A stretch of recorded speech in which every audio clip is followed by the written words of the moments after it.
இந்த பாகிஸ்தான் நம்ம அண்டை நாடான பாகிஸ்தானுக்கு வந்துட்டு நம்மள சுதந்திரம் நமக்கு முன்னாடி ஒரு நாளுக்கு முன்னாடியே சுதந்திரம் வாங்கின பாகிஸ்தானால இன்னும் அந்த நாட்டை ஒரு ஸ்டேபிளாக நிலையான வந்து ஆட்சி செய்ய முடியல. அதுக்கு முதல் கோணல் முற்றும் கோணல்ங்கிற கதையாக அவங்க தீவிரவாதத்தின் மூலமாகவே அந்த நாட்டை பிரித்து எடுத்துகிட்டு போனாங்க. அன்னையிலேருந்து அவங்களால வந்து ஒரு ஸ்டேபிளாக இருக்க முடியல. அதுக்கு பல்வேறு காரணங்கள். அப்படி இருக்கும்போது இப்போ அதை ஸ்டேபிளாக பண்ணணும்னா அதே பாகிஸ்தான் அரசாங்கத்தால் வந்து அந்த நாட்டை வந்து ஸ்டேபிளாக கொண்டுகிட்டு வர முடியுமா அப்படின்னா அது முடியாத காரியம்தான். ஏன்னா இப்போ பொருளாதார ரீதியாக பின்தங்கிய ஒரு நாடு. அந்த நாடு வந்து இப்பயே இராணுவ செலவை வந்து அதிகமாக செலவு அந்த நாட்டினுடைய அளவை விட தேவையை விட கூடுதலாக வந்து செலவு பண்ணுது.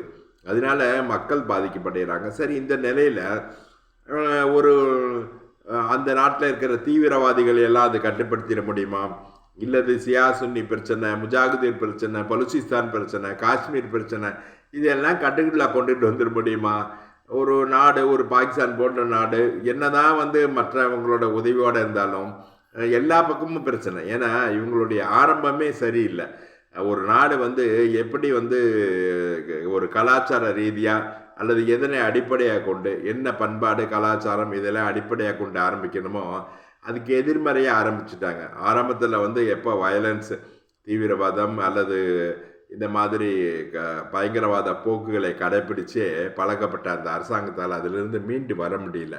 அதுக்கு வந்து காரணம் முதல் கோணல் முற்றும் கோணல். இப்போ சரி, பாகிஸ்தான்கிட்ட நம்ம எதிர்பார்க்குறோம் நம்ம இதெல்லாம் செய்யணும் அப்படின்ட்டு. அப்படி அந்த பாகிஸ்தானால் அதெல்லாம் செஞ்சிட முடியுமான்னா செய்யறதுக்குரிய சாத்தியக்கூறு இன்றைக்கி மட்டும் இல்லை, என்றைக்குமே கிடையாது. சரி, பாகிஸ்தான் இந்த மாதிரி ஒரு தீராத வியாதிகள், பாகிஸ்தானை சுற்றி இருக்கிற உள்நாட்டுக்குள்ளே இருக்கிற அத்தனை தீராத வியாதியை பற்றி சில தலைமைகள்லாம் ஏற்கனவே சொல்லியிருக்குது. இம்ரான்கானே சொல்லியிருக்காரு ஒரு முறை, பாகிஸ்தானு கூட இந்தியா கூட வந்து யாரோ பிரித்து விட்டான், இல்லைன்னா வந்து நம்ம எல்லோரும் நல்லா இருந்திருக்கலாம் அப்படின்ட்டு தேவையில்லாமல் இப்போ அந்த பாகிஸ்தான் பிரிவினை நடந்துருச்சு அப்படின்ட்டு கூட வெளிப்படுத்துகிறாங்க. நிறைய பேர் சொல்கிறாங்க நம்ம வந்து இப்போ ஜின்னா காலத்திலேருந்தே இந்த மாதிரி பிரித்தது தப்புங்கிற உணர்வில் தான் இருக்கிறாங்க. சரி, அப்படி இருக்கிற போது பிரித்தது தப்பு இல்லையா அப்படிங்கிறது வேறு விஷயம். இப்போ இந்த பிரச்சனையிலேருந்து அவங்களால மீண்டு வர முடியுமா? மீண்டு வர முடியாதான். மீண்டு வந்து அந்த நாடே மீண்டு வர முடியுமா? அதாவது டாக்டரே தான் நோயை குணப்படுத்திக்க முடியுமா? அல்லது ஒரு நோயாளியே தான் நோயை குணப்படுத்திக்க முடியுமா? முடியாது.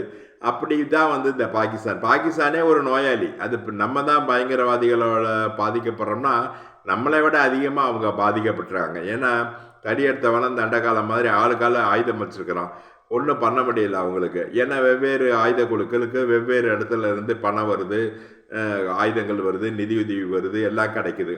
அவங்களால வந்து அரசாங்கத்தை கட்டுப்படுத்த முடியுது. ஒரு பிரதமராலே பாதுகாப்பாக இருக்க முடியாத நிலைமையில் இருக்குது. ஒரு அரசாங்கத்தை தன்னிச்சையாக நடத்த முடியாத சூழ்நிலை இருக்குது. சரி, இப்போ அவங்களாலே, அதாவது நோயாளியே நோயை க்யூர் பண்ணிக்க முடியாது. சரி, டாக்டராக இருந்தாலும் டாக்டர் அவருடைய நோயை குணமாக்க முடியாதுல்ல. அந்த மாதிரி தான் பாகிஸ்தானோட நிலைமை. சரி, இப்போ இந்தியாவால் பாகிஸ்தானுடைய நோய்களை குணப்படுத்த முடியும்னா கிட்டத்தட்ட முடியும். எப்படி? இப்போ போர் தொடுக்கணும். அரசியல் ரீதியாக ஒன்றும் செய்ய முடியாது, ஏன்னா அங்கே இருக்கிற நிலைமை அப்படி. அதனால வந்துட்டு போர் தொடுக்கிறது ஒன்று தான் சரியான வழி. போர் தொடுத்தா என்னென்ன பிரச்சனை தீரும்? சரி, காஷ்மீர் பிரச்சனையை மையமாக வச்சு தான் பாகிஸ்தான் ஓட்டிக்கிட்டு இருக்காங்க. இந்த காஷ்மீர் பிரச்சனை ஏன் மையமாக வருது? அது வந்து அவங்களுக்கு வேண்டாத வேலை. இருந்தாலும் முதல் முயற்சி வெற்றி அடையலை. அதவே திருப்பி ஒரு சவுத்தில் என்னமோ சொல்லுவாங்க அந்த காலத்தில், பாறையில் போய் தலை பெருசாக இருக்குன்னு பாறையில் முட்டிக்க முடியுமான்னு. அதுதான் பாகிஸ்தான் செஞ்சுக்கிட்டு இருக்குது. பாறையில் இந்தியா கிட்ட வந்து முட்டிக்கிட்டு காஷ்மீரை மீட்கிறங்கிறத வந்து முதல்ல அவங்க இருக்கிற பகுதியை கட்டுப்படுத்தி இருக்கிற பகுதியை சுபிச்சமாக வாழ முடியாத போது இன்னொரு பகுதியை அவங்க எடுத்து என்ன பண்ண போகிறாங்க?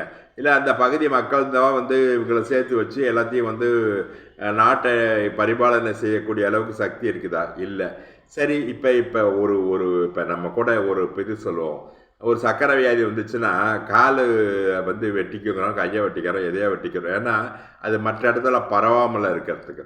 இப்போ பாகிஸ்தானுடைய முதல் நோய் வந்து இப்படி எல்லா இடத்துலையும் சக்கரை வியாதி கேஸாக இருக்குது. அப்போ கண்டிப்பாக காஷ்மீரை வந்து நம்ம இப்போ போய் இந்திய அரசாங்கம் போர் தொடுத்து பிடிச்சிட்டா அவங்களுக்கு காஷ்மீர் பிரச்சனை இல்லை. அதை விட பெரிய பிரச்சனை என்ன இருக்குது? பலுச்சிஸ்தான் பிரச்சனை. சரி, பலுச்சிஸ்தானை தனி நாடாக அறிவிச்சுட்டா அவங்க சுதந்திரத்தில் வாங்கின காலத்திலிருந்தே இந்தியாவோட சேர்றோன்னு சொல்லிட்டு இருக்காங்க. சரி, இந்தியாவோட சேர வேண்டாம், அது தனி நாடாக அறிவிச்சிட்டா பலுசிஸ்தான் பிரச்சனை பாகிஸ்தானுக்கு கிடையாது.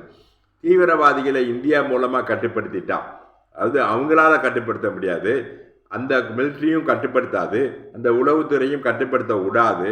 ஏன்னா அவங்களுக்கு அதன் மூலம் தான் வருமானம். தீவிரவாதிகள் இருந்தால் தான் வெளிநாடு நிதியுதவி கிடைக்கும், ஆயுதங்கள் கிடைக்கும், வருமானம் இருக்கும், ஊழல் செய்யறதுக்கு வசதியாக இருக்கும். இந்த எல்லா காரணங்களும் இருக்குது, நிறைய காரணங்கள். இதை வந்து அரசியல் கட்சிகளால் யாராலையும் கட்டுப்படுத்தவும் முடியாது.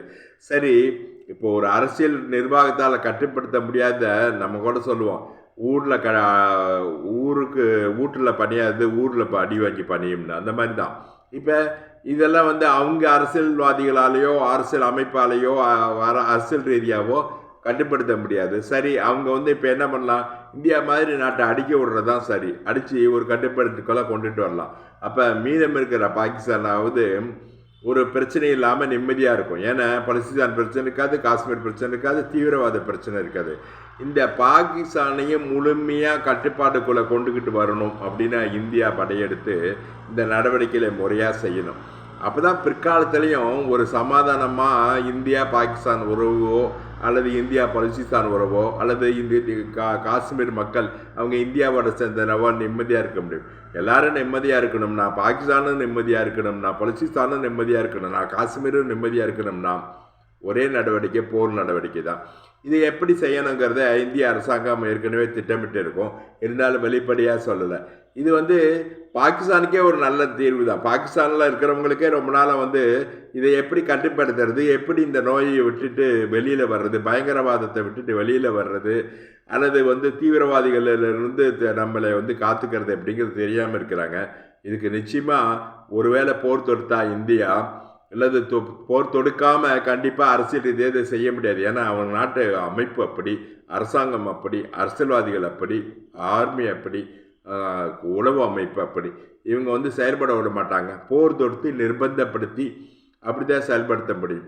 அப்படி செயல்பட்டால் நம்ம அண்டை நாடுகள் எப்படி இலங்கை நல்லா இருக்கோ, பூட்டான் நல்லா இருக்கோ, நேபாள் நல்லா இருக்கோ, பர்மா நல்லா இருக்கோ, அதே மாதிரி பாகிஸ்தானும் நல்லா இருக்கக்கூடிய வாய்ப்பு உண்டு. மேலும் பலுசிஸ்தானும் நிம்மதியாக நல்லா இருக்க வாய்ப்பு உண்டு. காஷ்மீரிகளும் நிம்மதியாக இருக்க உண்டு. கண்டிப்பாக இது ஒரு போர் நடவடிக்கையை வந்து செஞ்சு இது எல்லாத்துக்கும் ஒரு தீர்வு காணனா நமக்கு மேற்கு புறமாக இருக்கிற ரொம்ப நாள் பிரச்சனைகள்லாம் தீர வாய்ப்பு உண்டு. நமக்கு நிறைய வர்த்தக ஒப்பந்தம் ஈரானோடையோ அல்லது பல்வேறு துருக்கியோடையோ அல்லது ரஷ்யாவோடையோ இப்படி நம்ம வந்து ரோடு மார்க்கமோ, சாலை மார்க்கமோ, விமான மார்க்கமோ எல்லாத்துலேயும் நமக்கு நீண்ட நாள் பிரச்சனை இந்த மேற்கு பகுதியில் இருக்குது. இதுக்கெல்லாம் ஒரு தீர வாய்ப்பு கிடைக்கும். நம்ம வந்துட்டு இந்த இந்த விஷயத்தில் வந்து மீண்டுட்டா பாகிஸ்தானுக்கும் நல்லா நிம்மதியாக இருக்க முடியும். அவங்க வந்து அனாவசியமாக இப்போ நம்ம வந்து இலங்கையோ, பர்மாவோ, பூட்டானோ, நேபாளோ நம்மக்கிட்ட வந்து ஒரு எதிரி நாடாக நினச்சி அவங்க வந்து ஆயுதங்களை தயாரித்து இந்தியா ஒரு வல்லரசு அதை வந்து நம்மளை வந்து மீட்டுப்படாதுன்னு ஈவன் ஏன் மாலத்தீவு கூட நினைக்கிறது இல்லை. அதே மாதிரி பாகிஸ்தானே போய் யாரும் சும்மா இருந்தால் போய் போர் தொடுத்து மீட்கப்படுறதில்ல.